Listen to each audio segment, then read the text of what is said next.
आज को आज नहीं, देर है अंधेर नहीं, सत्य परेशान हो सकता है पर पराजित नहीं। इन 3 कहावतों के साथ आज की सबसे बड़ी राजनीतिक और कानूनी खबर की शुरुआत करते हैं।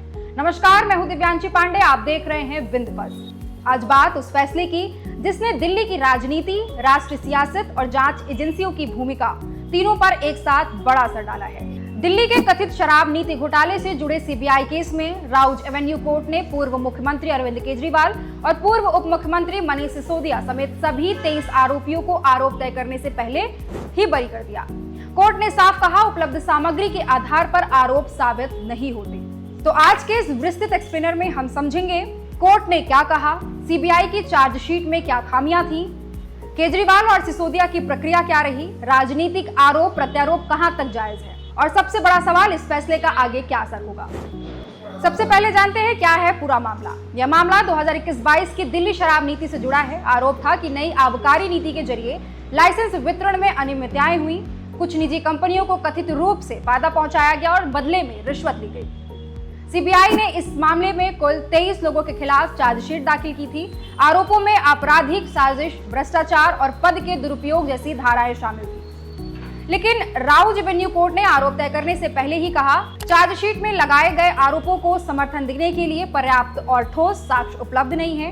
कोर्ट की 8 बड़ी बातें क्या थी, विस्तार से समझते हैं। पहली, सभी 23 आरोपी बरी। कोर्ट ने सभी आरोपियों को आरोप तय करने से इनकार करते हुए डिस्चार्ज कर दिया, यानी मुकदमा चलाने के लिए पर्याप्त आधार नहीं मिला। दूसरा, हजारों पन्नों की चार्जशीट में खामियां। जज ने कहा कि चार्जशीट में कई विरोधाभास हैं, आरोप गवाहों के बयानों से मेल नहीं खाते। तीसरा, सिसोदिया के खिलाफ प्रथम दृष्टता मामला नहीं। कोर्ट ने कहा कि मनीष सिसोदिया के खिलाफ पहली नजर में भी केस बनता नहीं दिखता। चौथा, केजरीवाल का नाम बिना ठोस सबूत जोड़ा गया। जज ने कहा कि जब मामला संवैधानिक पद पर बैठे व्यक्ति से जुड़ा हो तब बिना पुख्ता सामग्री के आरोप लगाना कानून के सिद्धांतों के खिलाफ है। पांचवा, साजिश की थ्योरी कमजोर। चार्जशीट में ऐसी बातें जोड़ी गई जिनका गवाहों के बयान से संबंध नहीं था।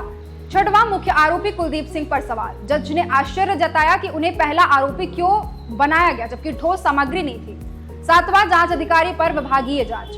कोर्ट ने सीबीआई के आईओ के खिलाफ विभागीय जांच के आदेश दिए, यह बेहद गंभीर टिप्पणियां मानी जा रही हैं। आठवां, नीति निर्माण में शामिल होने का सबूत नहीं। सिसोदिया पर आरोप था कि वो शराब नीति के निर्माण और क्रियान्वयन में मुख्य भूमिका में थे। अदालत ने कहा कि उनके खिलाफ न कोई बरामदगी हुई, न सीधा सबूत मिला। अब बात करते हैं कि कोर्ट के बाहर क्या हुआ। फैसले के बाद अरविंद केजरीवाल मीडिया से बात करते हुए भावुक हो गए। उन्होंने कहा, हम हमेशा कहते थे कि हमें भारतीय न्याय प्रणाली पर भरोसा है। आज कोर्ट ने सारे आरोप खारिज कर दिए, सत्य की जीत हुई। उन्होंने आरोप लगाया कि यह आजाद भारत का सबसे बड़ा राजनीतिक षड्यंत्र था। इतना कहते कहते वो रो पड़े। उनके बगल में खड़े मनीष सिसोदिया ने उन्हें संभाला। इसके बाद उन्होंने प्रधानमंत्री नरेंद्र मोदी और गृह मंत्री अमित शाह पर राजनीतिक साजिश का आरोप लगाया। मनीष सिसोदिया ने कहा, हमें गर्व है अपने संविधान पर और BR अम्बेडकर पर, जिन्होंने हमें ऐसा संविधान दिया। सच की फिर से जीत हुई है। अब बात करते हैं आम आदमी पार्टी की प्रतिक्रियाओं की। सुनीता केजरीवाल ने कहा, सत्य की हमेशा जीत होती है। आतिशी ने इसे भाजपा का षड्यंत्र बताया और केजरीवाल की ईमानदारी की बात दोहराई। संजय सिंह ने प्रधानमंत्री और गृह मंत्री से माफी मांगने की बात कही। लेकिन कहानी का दूसरा पक्ष भी है। यहाँ एक अहम तथ्य समझना जरूरी है। पिछले साल controller and auditor general of India यानी CAG की रिपोर्ट लीक हुई थी। इस रिपोर्ट में दावा किया गया था कि दिल्ली शराब नीति से करीब 2026 करोड़ रुपए का राजस्व नुकसान हुआ। रिपोर्ट में कहा गया, लाइसेंस देने में खामियां थी, शिकायतों के बावजूद लाइसेंस दिए गए, एक्सपर्ट पैनल की सलाह नहीं मानी गई, उपराज्यपाल की मंजूरी कुछ अहम मामलों में नहीं ली गई। हालांकि यह ध्यान रखना जरूरी है कि CAG रिपोर्ट एक ऑडिट ऑब्जर्वेशन होती है, यह आपराधिक दोष सिद्ध नहीं होती। यहाँ एक महत्वपूर्ण कानूनी बिंदु समझना होगा। कानूनी तौर पर डिस्चार्ज का मतलब क्या है? डिस्चार्ज का मतलब है अदालत को आरोप तय करने के लिए पर्याप्त आधार नहीं मिला। यहाँ तकनीकी रूप से बरी जैसा ही है, लेकिन ट्रायल शुरू होने से पहले इसका अर्थ यह नहीं है कि नीति में कोई कमी नहीं थी। इसका अर्थ यह है कि आपराधिक साजिश या भ्रष्टाचार के आरोप अदालत में टिक नहीं पाए। अब बात करते हैं, क्या यह पूरी तरह क्लीन चिट है? सीबीआई केस में यह बड़ी राहत है, लेकिन ध्यान रहे, दिल्ली शराब नीति से जुड़े अन्य मामले भी विभिन्न एजेंसियों के स्तर पर चले हैं या चल रहे हैं। कानूनी लड़ाई पूरी तरह समाप्त हुई है या नहीं, यह आगे की प्रक्रिया पर निर्भर करेगा। बात करते हैं राजनीतिक स्तर पर क्या होगा। पहला, आम आदमी पार्टी के लिए बड़ी नैतिक जीत। आम आदमी पार्टी इसे सत्य की जीत के रूप में पेश करेगी। दूसरा, भाजपा पर राजनीतिक दबाव। विपक्ष इसे एजेंसियों के दुरुपयोग के आरोप से जोड़ेगा। तीसरा, 2026 और आगे की राजनीति। दिल्ली की राजनीति में यह फैसला बड़ा टर्निंग पॉइंट बन सकता है। बड़ा सवाल एजेंसियों की विश्वसनीयता। जब अदालत चार्जशीट में गंभीर खामियों की बात करती है और जांच अधिकारी पर विभागीय जांच के आदेश देती है तो यह सिर्फ एक केस नहीं रहता, यह संस्थागत विश्वसनीयता का सवाल बन जाता है।